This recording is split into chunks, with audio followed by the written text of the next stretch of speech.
Well, foot and mouth yesterday got very real and very close to home when fragments of the disease were found in undeclared beef products brought into Australia from Indonesia. Now, they're viral fragments, so not live virus, so it can't be transmitted.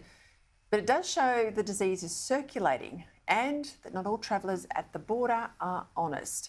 Here's the announcement that you're getting now when you land at the airport. You must declare on your incoming passenger card all meat and dairy products, all dirty shoes and equipment, and if you have been near animals or have visited rural areas.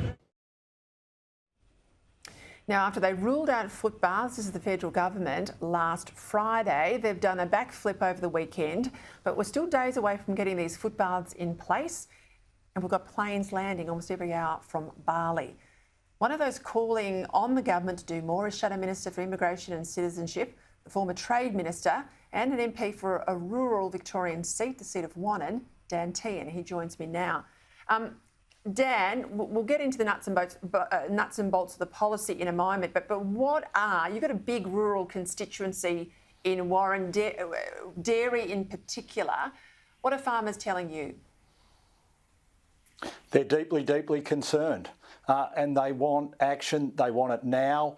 They think so far it's been too little, too late. And it would have a devastating impact right across Western Victoria if foot and mouth hit here, and it would right across Australia. As we know, an $80 billion hit to our economy.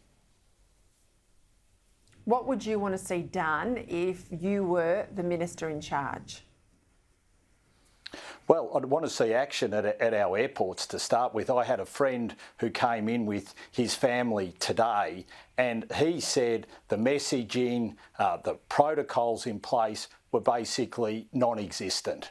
So what we need to see is action occurring now. As you've said, those foot mats, those foot baths, they're not there in place, and yet we're seeing hundreds and hundreds of people arriving from Bali each day. We need the government to set out a timeline of what action they're taking, when these protocols are going to be put in place, because at the moment people have no confidence in the measures that are being taken. We know the virus can live for 24 hours. It's not that far from Bali to Australia. If you're a young person, you've got an ag job or you live in a country town, you can pretty quickly get from Melbourne Airport down to a dairy farm in and around your electorate, and it can get away fast. It can, and country people understand that, and they know how important it is we deal with this issue and deal with it seriously.